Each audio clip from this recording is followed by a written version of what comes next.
Bonjour, bienvenue au château de Thiergans. Nous sommes ici en Dordogne, à quelques kilomètres de Bergerac. On est dans une zone qui est appelée le Pays Charmant, donc on fait pas mal de vin. On est à quelques kilomètres de Montbazillac, dans une terre très viticole. Et le château de Thiergans domine la vallée de la Dordogne, qui ensuite se prolonge sur Bergerac. C'est un château qui date du XVIIIe siècle et qui a été très fortement reconstruit au XIXe siècle. Donc c'est une propriété qui a été rachetée par la famille Lapanouse au début du XIXe siècle, en 1826, qui a toujours vécu ici. Et ensuite, c'est passé par alliance à la famille Boutré et ensuite à la famille Saint-Exupéry.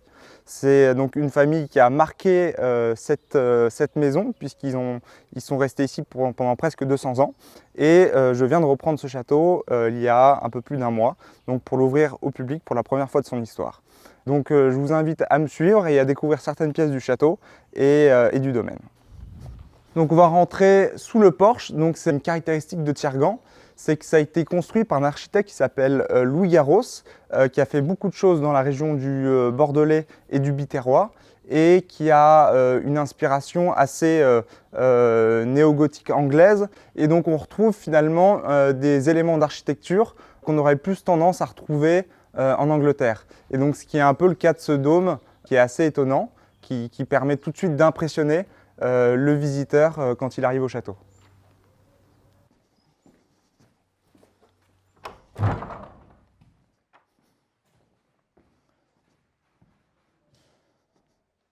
Donc, nous sommes ici dans la cage d'escalier, qui a été construit pareil au milieu du 19e, dans un pavillon qui permet de rassembler la partie qui a été construite au 19e de la partie 18e qui était là du coup juste avant.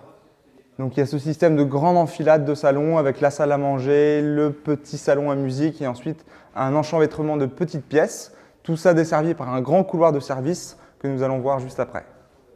Donc maintenant on va aller dans la partie 18e qui est la plus ancienne du château avec les plus grandes pièces. Donc qui était vraiment dédiée pour la réception des gens. Donc voilà le grand salon 18e qui est la plus grande pièce du château. À l'époque, il y avait un plafond 19e qui a été cassé à cause des termites et juste en dessous, en fait, ils ont retrouvé le beau plafond à la française 18e. Et donc on est en train de trouver des solutions pour retapisser le haut et cacher un peu la misère des murs apparents. Et donc pour avoir une grande pièce avec une grande hauteur sous plafond qui du coup permettrait d'avoir vraiment une très belle pièce. Voilà.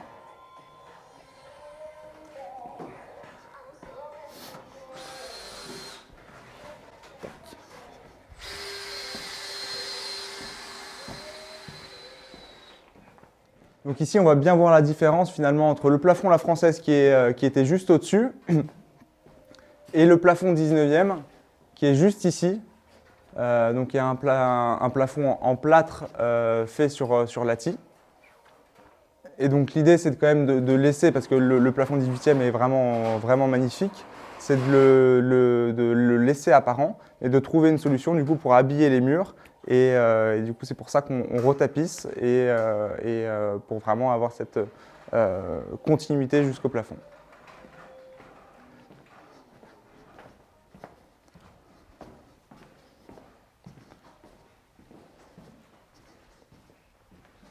Donc on arrive dans la salle à manger, donc, qui est dans un esprit Napoléon III, assez sombre. On retrouve les caractéristiques de cette époque-là avec la mode un peu du mobilier noir.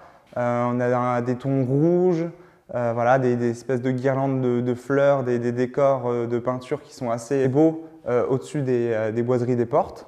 Et donc à l'époque, il devait certainement y avoir un très beau poêle en faïence, comme ça se faisait beaucoup au 19e siècle dans les salles à manger. Donc maintenant, c'est Athéna qui trône, déesse de la sagesse, et qui nous surveille quand on déjeune. Et voilà, donc avec certains portraits. Ici, c'est un portrait d'Athanase de Lapanouse, une personne de la famille qui était le beau-frère des propriétaires à l'époque. Voilà, après, il y a d'autres tableaux, mais qui sont pas liés à la famille, qui sont plus décoratifs. Donc on va continuer l'enfilade et passer dans le petit salon à musique. faut savoir que les propriétaires au 19e siècle étaient des grands passionnés de musique et d'art en général. Et ça se ressent beaucoup dans la maison. Ils étaient très mélomanes, ils avaient une collection de vieilles partitions de musique 19e. Donc on retrouve tous les grands compositeurs, ça va être Beethoven, ça va être Massenet, ça va être beaucoup de compositeurs très connus à l'époque et encore aujourd'hui. Et donc l'idée c'est de remettre un peu cet esprit-là qu'avaient les anciens propriétaires autour de la musique et de cette époque-là aussi très caractéristique. Donc là, pareil, il y a plusieurs choses à dire dans ce salon. Donc là, on retrouve vraiment la volonté des anciens propriétaires d'avoir vraiment un château lié à l'art en général. Et donc, on retrouve ces faux livres de pièces de théâtre avec le thé de Tirgan et la couronne comtale qui est numérotée, il y en a 25 et qui sont assez exceptionnels. Et donc à l'intérieur, il y a des centaines de pièces de théâtre. Voilà.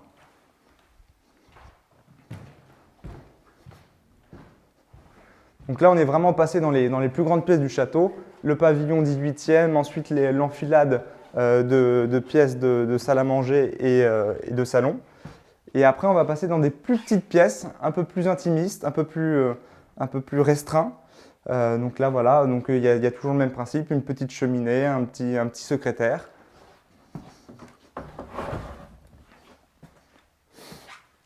Et il y a une ravissante petite bibliothèque qui doit être 19e, mais ils ont gardé l'esprit un peu 18e, donc en refaisant des moulures dans ce style-là et en peignant dans le gris 18e.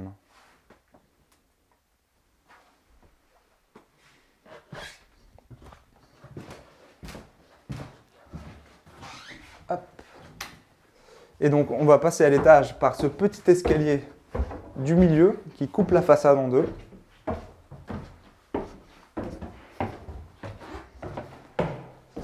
Donc là on arrive dans le grand couloir à l'étage de la façade principale du château. Et donc qui dessert 6 chambres, qui sont vraiment les 6 plus belles chambres du château. Alors il faut savoir que le château vraiment a été créé au 19e pour recevoir des gens, donc ce qu'on a vu dans les salles de réception du pavillon 18e. Et donc après, il fallait loger tous ces gens. Donc il y avait près de 45 chambres avec les chambres des domestiques au château. Donc c'était vraiment une grande maison pour recevoir. Et donc là, on est en train de refaire plusieurs chambres qui vont être utilisées pendant la visite. Puisque c'est assez unique à Tirgan, c'est qu'on retrouve finalement un enchevêtrement d'époque, notamment à travers le papier peint.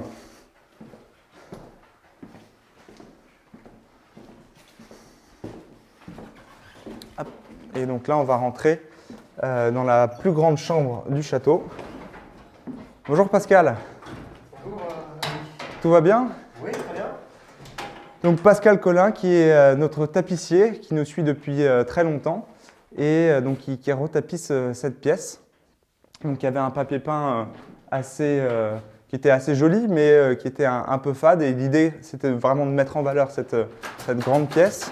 Et donc voilà, on a choisi un rouge un peu bordeaux, et donc qui avance bien.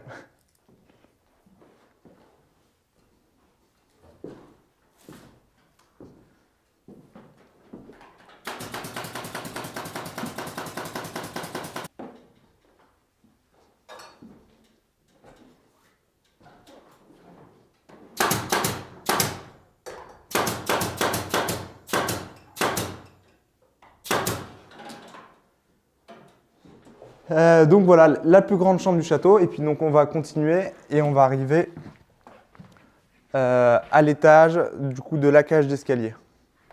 Donc avant qu'on redescende, on va aller dans une autre partie qui est donc le premier étage du pavillon 18e.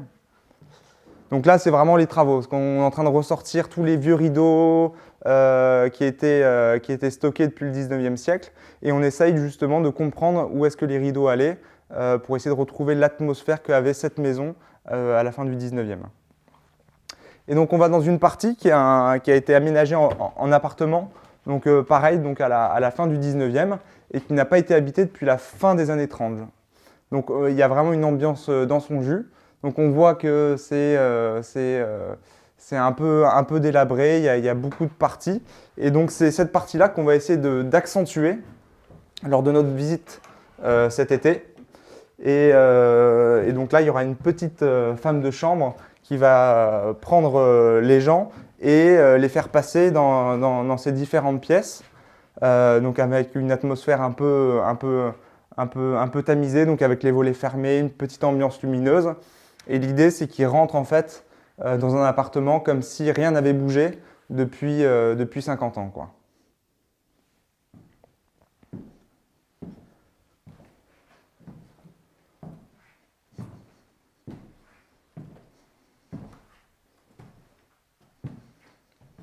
Donc on avait la chambre plutôt d'un monsieur à côté et là une chambre de femme du coup. Donc voilà, avec des tableaux un peu religieux. Voilà. Donc on essaye de recréer un peu un décor avec ce qu'on trouve déjà au château et puis ce qu'on a un peu chiné un peu partout dans quelques brocantes, quoi. Donc voilà pour cette partie-là.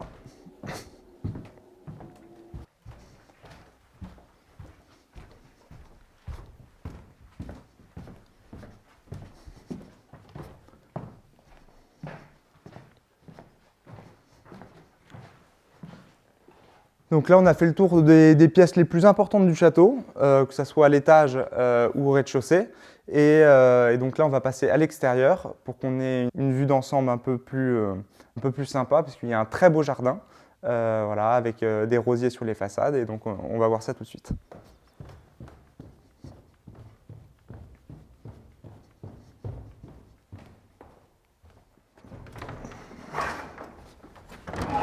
Hop.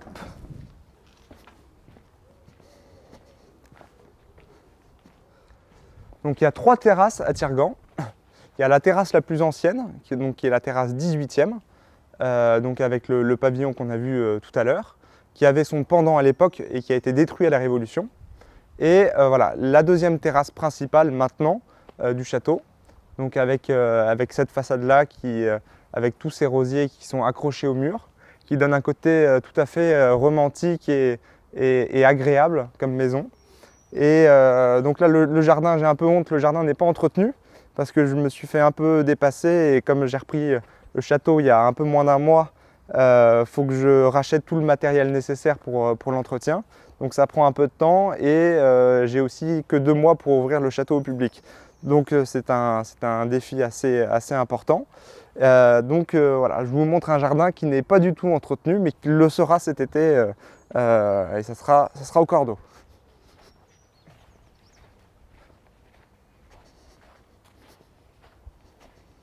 Et on va passer du coup sur la dernière terrasse, qui est la terrasse du coup plus pratique, plus domestique, donc qui est la terrasse du potager avec une très belle orangerie du 18e et notamment aussi un atelier du début du siècle.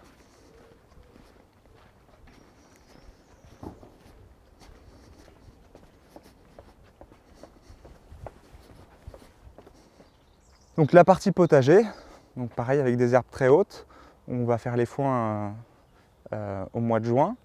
Et si vous avez l'œil, vous voyez un belvédère du 18e qui est assez ravissant, qu'on appelait aussi kiosque à musique.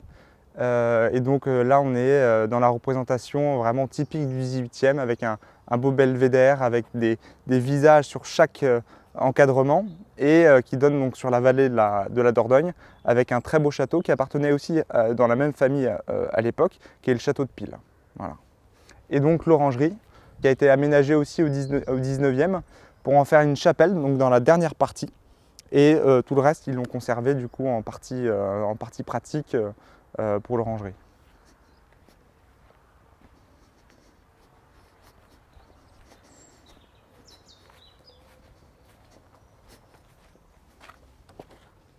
Donc on retrouve les caractéristiques d'une orangerie, hein, donc avec ces grandes porte-fenêtres qui s'ouvrent, très lumineuses. Il y a quelques fils qui sont accrochés au plafond.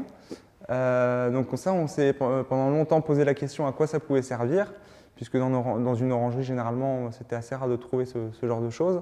C'est simplement que les propriétaires à l'époque faisaient sécher du tabac, et du coup pour leur consommation personnelle. Voilà.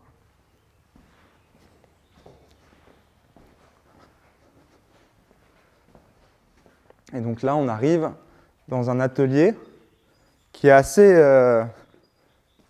exceptionnel, puisque là, il est vraiment entièrement dans son jus, avec une patine magnifique.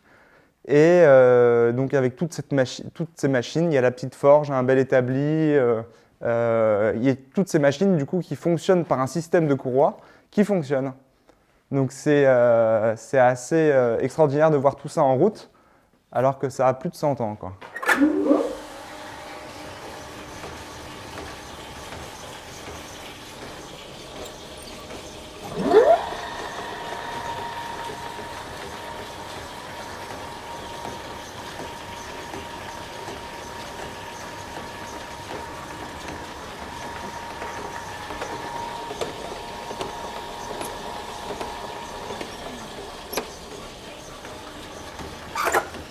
Tac. Ça fait toujours quelque chose de revoir ces machines en fonctionnement.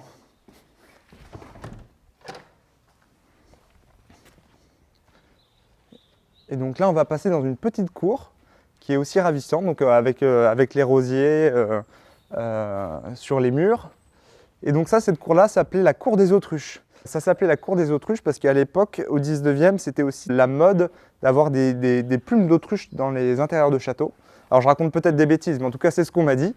Et cette cour était dédiée à 2 ou 3 autruches qui devaient être ici, d'après les anciens propriétaires, et donc qui servaient justement à avoir ces plumes dans les intérieurs. Donc c'est assez atypique quand même. Et vous pouvez voir aussi la citerne d'eau qui a été aussi construite au 19e, qui est alimentée par un forage qui a été réalisé à la même époque et qui vient puiser dans la nappe phréatique à 326 mètres dans la cour intérieure du château, que l'on va voir juste après.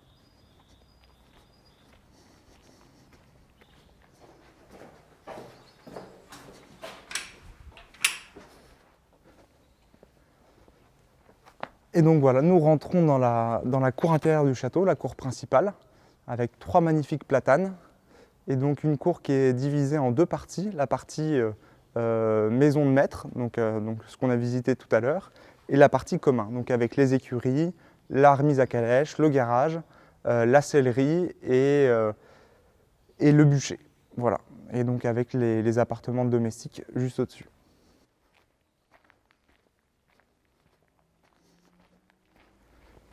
Je vais quand même vous montrer du coup une partie.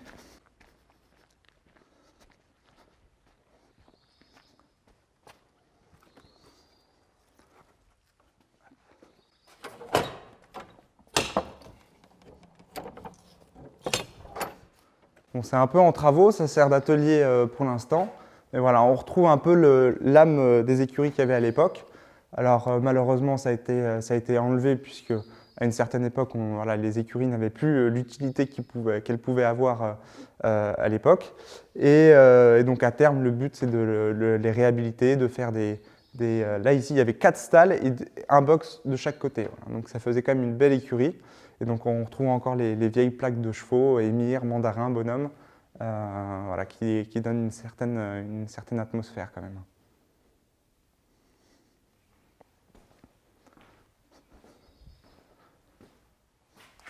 Bon, c'est quand même un grand château, on n'aura pas eu le temps de faire toutes les pièces puisque là il aurait fallu plusieurs heures. Mais voilà, vous avez eu quand même un bel aperçu, j'espère, de cette maison. Et donc là, nous allons repartir par le porche et retourner du coup à l'entrée du château.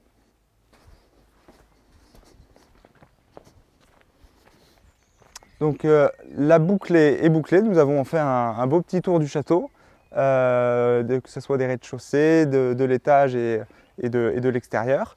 Merci de m'avoir suivi. Le château, il reste encore pas mal de travaux à faire. Le but, c'est de l'ouvrir pour la saison au 1er juillet. Donc j'espère que je vous y attendrai avec grand plaisir pour découvrir un système de visite assez innovant. Et le but, c'est de plonger les gens dans l'univers du 19e qui est très présent ici et voilà, de leur proposer un voyage dans le temps de 150 ans.